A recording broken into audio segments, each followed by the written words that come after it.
nya koro moko jwang bende kaka na singo ni abrodok nyaka e county ma Kisumu kama Millicent Adhiambo nigi jogo ma tayo chenro mar chama kata duond od bura mar MDG kama giriwre county ma Kisumu. Millicent, kinyalo winja ng'ikruok no bedo nikech mitambo kata kamano abro mi thuolo mondo koro idhi nyime nyiso ni to jo MDG oloso chenro margi machalo nade to gin gi paro mar geto higa mar 2027 kata bende wuotho e counties mopogore opogore ma pacho kae.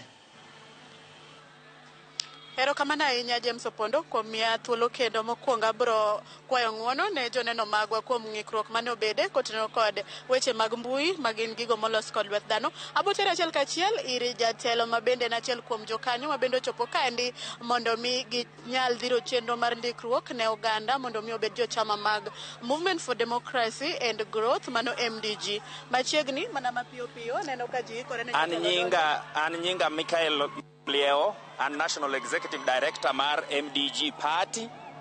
To wabiro Kisumo kae nikech weche adek.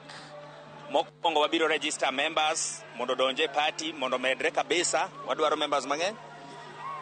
Mar ariyo wadwaro yiero office mondo koro county obed kod officials mage mabiro tae ka wadhi mbele.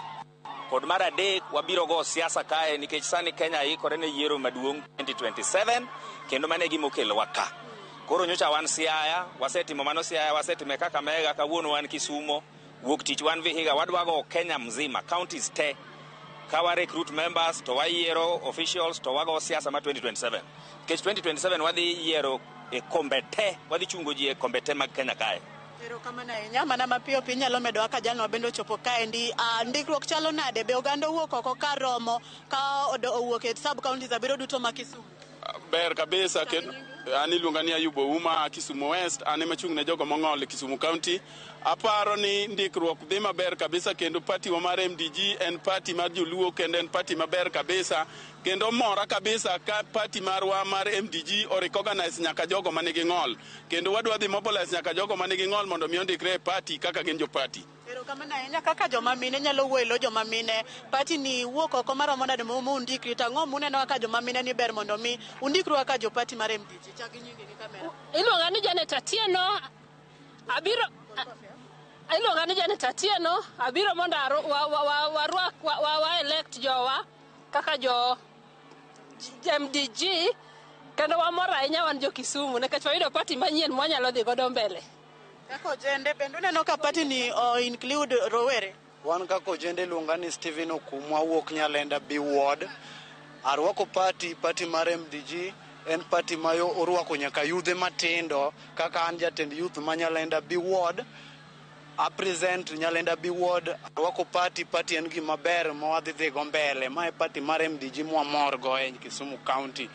Ero kamano aluonga no Gilombo ka Kisumu North Ward amor gi party kich gima party otimo kata sani en gima nenore anene lela omiyo akwayo ji ni mondo bed register e party mar MDG kich mbele ka dhi bedo marach ta akwayo ni ka Nyasaye pono yie to weche mag thieth ang'en wadhi dhigo maber e weche mag kai ka gi koni omiyo akwayo ni party mar MDG ni kwa dhi yiere 2027 ageno wadhi chako manyo kom piny tumalo onge kom wadhi weyo omiyo alamo ni Nyasaye koyie ka party mar MDG odonjo to weche mokwongo wang'i gin weche mag thieth. Ero uru kamano. Ero kamano an Nyakwaro Simbo. An gima wacho en ni wan jo MDG gima wadwaro ka en ni mondo kidwa register to dial *509# tibro yudo gik mibro penji tibro donje party mar MDG. Ero uru kamano. Ero kamano ahinya an iluonga na Bisalo Modero Chieng, I represent West Nyakach Ward. Party mar MDG ni en party wa koro wageno kendo wan kode gi geno no odhi konyo jo youth ahinya joma tindo e wards duto kata mana national level. Omiyo omor kod party akwayo jo youth duto te mondo wuog oko kar romgi mondo gi register gi join party maro mar UDA mar Mheshimiwa David Ochieng. Ero kamano.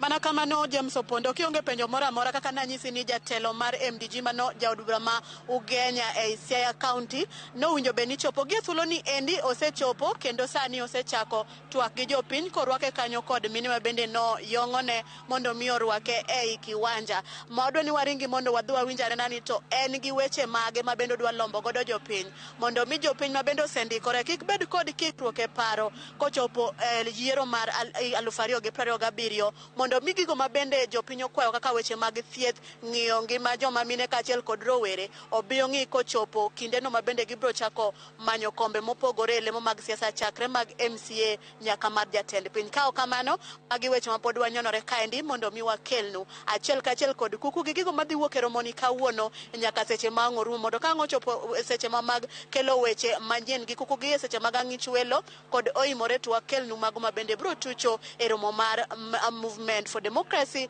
and Growth mabende dendo ni MDG. James ka ionge penjo taduoko ni e studio mondo idhi nyime kod weche mamedo tucho mesa mar ke weche mar Ramogi TV. Opondo an kuomi. Erokamano Millicent Adhiambo kuom duogo kuoma kendo bedo kuoma e yorno manyangafu. Geno ni kochopo sa achiel gi sa adek nyakon mogo jonge bro yudo lipod ni e yorno mong'ith kowuok kuom Millicent Adhiambo e county ma Kisumu.